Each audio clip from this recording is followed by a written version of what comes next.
भजन करने चले गए। उत्तान तात अयोध्या के राजा बन गए, जिनकी अभी कथा सुन रहे थे।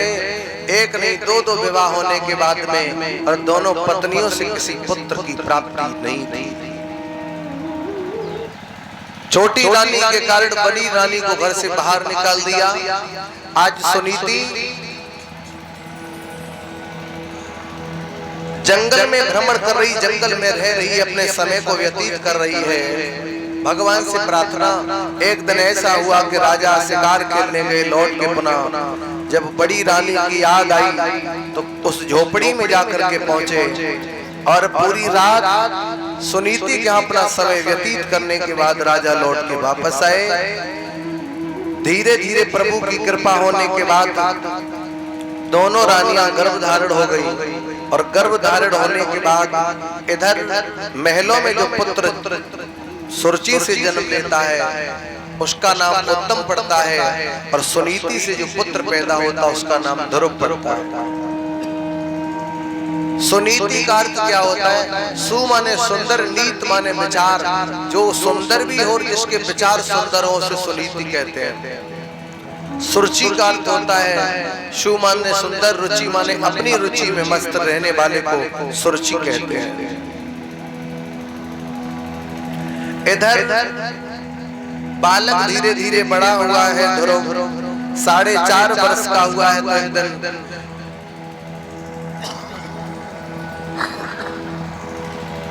गांव के बच्चों की आवाज सुन के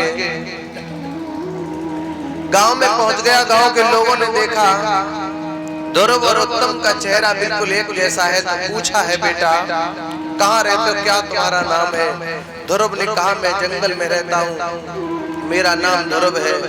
बोले माता का नाम? माता का नाम सुनीति है। बोले पिता का नाम? भैया हमने पिताजी को आज दिन तक देखा ही। तो बोले जाओ खेल में तुम्हें हम कल जब खिलाएंगे जब अपने पिता का नाम पूछ के आना। ध्रुव जाते हैं, अपनी माँ से कहते हैं माँ पिता का नाम क्या है? सुनीति ने कहा पिता का नाम उत्तान तात है, जो अयोध्या के राजा है वही तुम्हारे पिता है, उनके पास जाना। आज उसी समय हुआ क्या, ध्रुव जिस समय पहुंचे हैं तो लोगों ने पूछा तुम्हारे पिता कौन? बोले उत्तान तात है। बोले तो पहुंचो पिता के पास, अगर तुम्हारे पिता होंगे तो तुम्हें गोद में लेंगे, नहीं होंगे तो नहीं लेंगे। ध्रुव पहुंचे हैं तो पिता ने अपने पुत्र को उठा के अपनी जंघा पर बिठा लिया। पर ये सुख दुनिया वालों से सहन नहीं हुआ है। सुरुचि से जाके कह दिया कि तुम्हारी सौत का बेटा गोद में बैठा है, तुम्हारा बेटा जमीन पर खड़ा है। आज वो सौत भाग करके आती है और ध्रुव को उठा के जमीन में फेंक देती है और कहती है अगर तुझे राजा की गोद में ही बैठना था तो मेरी कोख से जन्म लेता।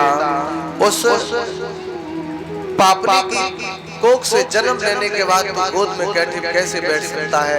ध्रुव पड़े पड़े रो रहे हैं, पिता ने मुख से कुछ कह नहीं पाया। रोते रोते ध्रुव आज यहाँ से चलते हैं और चलते चलते जब रास्ता में पहुंचे तो रोने की आवाज ध्रुव की माँ को मिलती है। ध्रुव की माँ उसी समय चीख चिल्लाती हुई बोली लाल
मेरा बेटा उसकी आंखों में खटक गया और जो मेरे बेटे को जिसने और फेंक दिया है, कौन है वो पापी?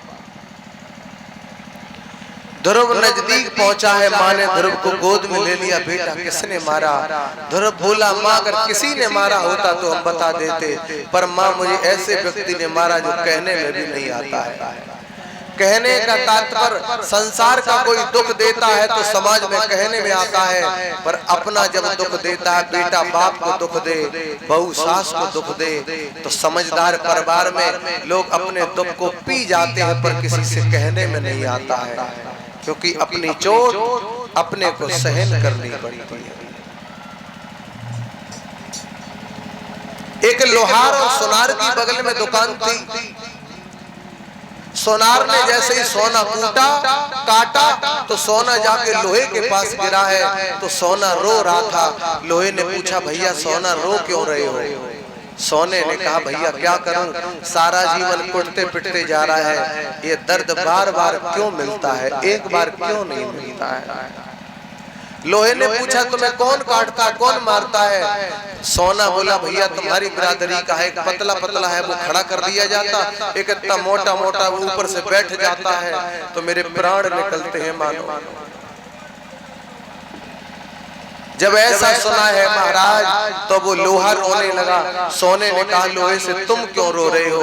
सोना बोला, भैया, लोहा बोला, भैया सोना तुम्हें जो मारता है वो तो लोहा बोला मेरी बिरादरी का है। लोहा बोला, हम क्या करें, हम तो लोहे के हैं, हमें तो लोहा ही काटता है, हमें तो अपना ही काटता है, हम अपना दर्द किसको कहें? तो जब बाप बेटे सास बहू के झगड़े, आपस की लड़ाइयाँ, रोटी देना ना देना, बाहर कहते हैं तो बदनामी है, पर सहन और सहल करके घर में रह के घुट घुट के मरना पड़ता है, दुखी है। ध्रुव बोले, किन से ये अपने दुखों की हम चर्चा करें, किनको? और सुनीति कहती है, लाल एक बात बता,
बड़ा तो दुख है